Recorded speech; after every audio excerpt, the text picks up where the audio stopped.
the research behind why social is interesting from a consumer standpoint, and how you all can think about using this in your advertising, your marketing pitches, I think is even more interesting than simply showing you how we've manifested that research inside the product itself. So one of the big reasons why we think this is so cool is that it does make search more human. Because if you think about it, what search has been over the past, say, 12, 15 years really is this machine, this very cold and calculating mathematical machine, which takes a bunch of keywords and attempts to actually match those keywords to a number of links or pages across the web that have some mathematical coefficient that relates those two together. That's very, very logic-driven. And we all know after watching many news programs that we're not, in this country, always logic-driven. So we have to understand how we can actually make search more human. So when we actually built Bing, we thought a lot about what we could do to actually enable people to do stuff on the web, not just find stuff. And so, of course, we built a bunch of core search stuff, things getting you those links you need. That's what a core search engine has to do. We did a lot of work around making sure we actually presented results in a very logical fashion. That's the second pillar right there. But the last thing we did was try to figure out ways that we could actually enable people to make decisions with all this web data.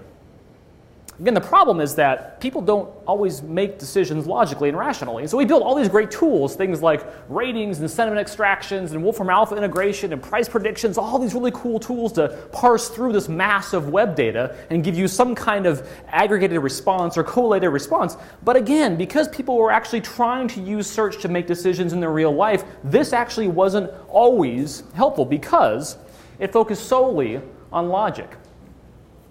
So we began to look at how people actually made decisions, both online and offline. And this is some interesting data that we actually, or some research we had conducted and commissioned. The first thing was just around how people use others when making a decision. Now the first one's so obvious I almost hate to put it up, because when you look at it and read it, you go, well, that's so stupidly obvious. 90% of us say we actually seek advice from someone we know, friends or family, before making a decision. 80% of people say that they'll actually use all these great tools that exist across the web, all the tools on Bing, all the tools on Google, all the tools on Best Buy and Yelp and whatnot. They'll go through all these tools to narrow down that big set of results to something they can actually manage. So they've gone through and they've picked out the 3 skateboards that look awesome for them, and then they'll actually walk away. They'll, what we call in e-commerce terms, abandon the cart, until they have a chance to actually talk to somebody and ask them their opinion about the 3 things they've actually picked. So even though we can provide all these great tools, we're seeing people actually not willing to use them to go all the way through the purchase funnel until someone can actually help them with that decision. So the bottom line, of course, is that we have to do a better job, all the engines have to do a better job in infusing this emotion, this emotional need we have as humans, with the cold logic that search engines were so good at for so long. And part of the reason, even if we don't care about the emotional side, even if we say, forget it, people just have to learn to adapt and become more Kantian and be more rational and all the things I love, and if we say that that's just important, it still won't work. We actually have to infuse social into search. So we need social as a way to actually help people parse through this mass of data that's being generated every single day. So we said, okay, how can we make this easier? We can do it in a couple of ways. If you ever go to Bing and you have logged into Facebook on another tab somewhere in your browser, we use Facebook's instant personalization to connect those 2 sessions together. So now whenever you're doing a search on Bing, we actually know who you are, and that's better. I know who you are and know who your network is and are able to do interesting things with that data. So here you can see I've got Solar House as a query. We have news, of course, all very interesting. But what's slick here is if you kind of scroll down, you begin to see little faces.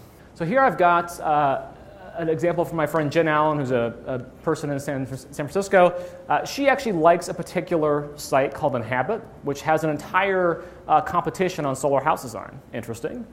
Here you can actually see there's a show on Nova on PBS, and here you can actually see Jen, Jane, and Vinnie Paul, and 6 others actually like just the PBS site in general. But again, what's happening is Bing is actually looking at the results coming back and looking across all my 550 friends on Facebook and trying to understand if any of them have liked anything on that page, and if so, showing it to me.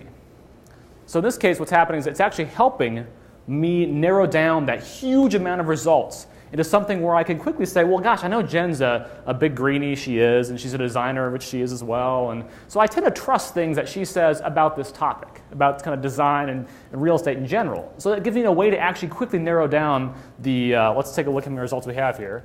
130 million results, just down to a couple that I may want to pay attention to.